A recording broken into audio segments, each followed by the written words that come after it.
नमस्कार दोस्तों, स्वागत है आपका इस वीडियो में। और आज हम बात करने वाले हैं बदायूं लोकसभा सीट के बारे में। जैसा कि आप सभी को पता है कि समाजवादी पार्टी ने अपनी पहली उम्मीदवारों की लिस्ट जारी कर दी है। 16 प्रत्याशियों को चुनावी मैदान में उतारा है। वहीं बदायूं लोकसभा सीट से धर्मेंद्र यादव को अपना प्रत्याशी बनाया है। वहीं भारतीय जनता पार्टी ने अपनी जो लिस्ट है पहली वो फाइनल कर ली है और 17 या 18 फरवरी तक भारतीय जनता पार्टी अपनी पहली लिस्ट उम्मीदवारों की घोषणा कर सकती है। वहीं बसपा की बात करें तो बसपा की भी लिस्ट 20 फरवरी तक आ सकती है और कांग्रेस का तो गठबंधन है, कांग्रेस भी अपनी लिस्ट 20 फरवरी तक तय जारी कर सकती है। वहीं जयंत चौधरी भाजपा के साथ हो गए हैं, उन्होंने इंडिया गठबंधन को तोड़ दिया है। इंडिया गठबंधन को छोड़कर जयंत चौधरी भाजपा के साथ चले गए हैं। तो भाजपा के साथ जाने से कहीं ना कहीं भाजपा को क्या बेनिफिट्स होने वाला है, इसको लेकर भी हम आगे वीडियो में बात करेंगे। लेकिन इस वीडियो में हम प्रॉपर बात करने वाले हैं बदायूं लोकसभा सीट के बारे में। बदायूं लोकसभा सीट पर वर्तमान में जो सांसद हैं वो भारतीय जनता पार्टी की सांसद हैं संघमित्रा मौर्य। संघमित्रा मौर्य ने समाजवादी पार्टी के प्रत्याशी धर्मेंद्र यादव को 2019 की लोकसभा चुनाव में हराया था और वो सांसद बनी थी।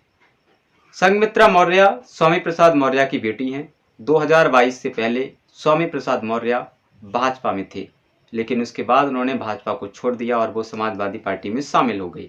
लेकिन उनकी बेटी संघमित्रा मौर्य ने भाजपा को नहीं छोड़ा और वो वर्तमान में बदायूं से सांसद हैं।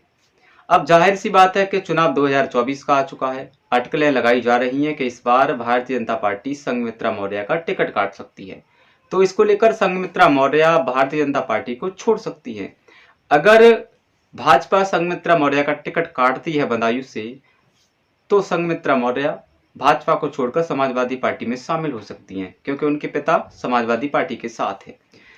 तो अगर ऐसा होता है फिर भारतीय जनता पार्टी एक नया चेहरा ढूंढेगी, क्योंकि बदायूं लोकसभा सीट पर भाजपा से फिर कौन लड़ेगा। तो इसको लेकर अटकलें लगाई जा रही हैं कि भाजपा इस बार बदायूं लोकसभा सीट से उत्तर प्रदेश के डिप्टी सीएम केशव प्रसाद मौर्य को लड़ा सकती है, धर्मेंद्र यादव के सामने चुनावी मैदान में उतार सकती है। अब सवाल ये उठता है कि अगर केशव प्रसाद मौर्य बदायूं से धर्मेंद्र यादव के सामने लड़ेंगे तो क्या जीत जाएंगे। तो आपको बता दें क्या कहता है लोकसभा बदायूं का गणित, वो भी हम आपको बता देते हैं। लोकसभा बदायूं के जातीय समीकरण की भाजपा सीट पर यादव मतदाता अधिक है, मौर्य मतदाता भी अधिक है, वहीं मुस्लिम मतदाता भी अधिक है। जैसा कि 2019 लोकसभा चुनाव के आंकड़े यह कहते हैं कि मौर्य प्रत्याशी यहां से आसानी से जीत गया था, जो कि संघमित्रा मौर्य ने यहां से जीत हासिल की थी। तो जाहिर सी बात है कि अगर केशव प्रसाद मौर्य यहां से चुनावी मैदान में आते हैं तो जो ओबीसी वर्ग है उसको साधने का प्रयास हो सकता है और केशव प्रसाद मौर्य यहां से जीत भी सकते हैं। अगर वो यहां से जीतते हैं तो फिर इस सीट को फिर दोबारा से भाजपा अपने कब्जे में कर सकती है। लेकिन बदायूं की जो लोकसभा सीट है वो समाजवादी पार्टी का गढ़ मानी जाती रही है, क्योंकि समाजवादी पार्टी के यहाँ कई सांसद रह चुके हैं, इसलिए बदायूं को समाजवादी पार्टी का गढ़ माना जाता है। लेकिन 2019 में ये गढ़ ढह गया था, संघमित्रा मौर्य ने इस गढ़ को ढह दिया था और वो यहाँ से सांसद बनी थी। लेकिन इस बार 2024 का लोकसभा चुनाव कुछ मुद्दे भी अलग हैं, तो इसको लेकर भी चुनाव हो रहा है। तो भारतीय जनता पार्टी इस बार मिशन 80 पर काम कर रही है, वहीं समाजवादी पार्टी इस बार किसानों को लेकर, गरीब दलितों को लेकर काम कर रही है। समाजवादी पार्टी ने एक नया नारा दिया है पीडीए, जिसका अर्थ है पिछड़ा, दलित, अल्पसंख्यक। इसको लेकर पीडीए को लेकर लगातार समाजवादी पार्टी गांव-गांव में चौपाल लगा रही है। पिछड़ा और दलित और अल्पसंख्यक वोटों के बीच में अपना प्रचार कर रही है। अगर हम केशव प्रसाद मौर्य की बात करें तो मौर्य समाज में अच्छी पकड़ रखते हैं, पिछड़े दल के नेता हैं, तो पिछड़ा वर्ग में मजबूत पकड़ है। अगर लोकसभा बदायूं से इनको मैदान में उतारा जाता है तो जीत सकते हैं। तो इसको लेकर भी भारतीय जनता पार्टी इनको मैदान में उतार सकती है। वर्तमान में एमएलसी हैं और उत्तर प्रदेश के डिप्टी सीएम हैं। 2014 में भी फूलपुर से लोकसभा का चुनाव लड़ चुके हैं। 2022 में विधानसभा का चुनाव लड़े थे, लेकिन पल्लवी पटेल से हार गए थे केशव प्रसाद मौर्य।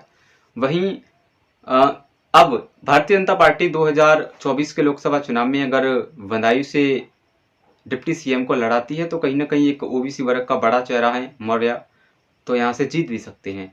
लेकिन समाजवादी पार्टी का गढ़ मानी जाती है बदायूं लोकसभा, धर्मेंद्र यादव की अच्छी पकड़ है बदायूं में। 2019 का लोकसभा चुनाव हारे बेशक थे, लेकिन धर्मेंद्र यादव का गढ़ माना जाता है बदायूं, समाजवादी पार्टी का गढ़ माना जाता है बदायूं, अच्छी पकड़ रखते हैं धर्मेंद्र यादव। तो इस बार वो भी इस सीट पर मेहनत कर रहे हैं और कहीं ना कहीं इस सीट पर 2024 के चुनाव में कांटे की टक्कर देखने को मिल सकती है। लेकिन ये तो समय बताएगा कि आखिरकार बदायूं लोकसभा सीट को कौन जीतता है, किसके पाले में जाती है, जनता किसको चुनती है बदायूं का सांसद।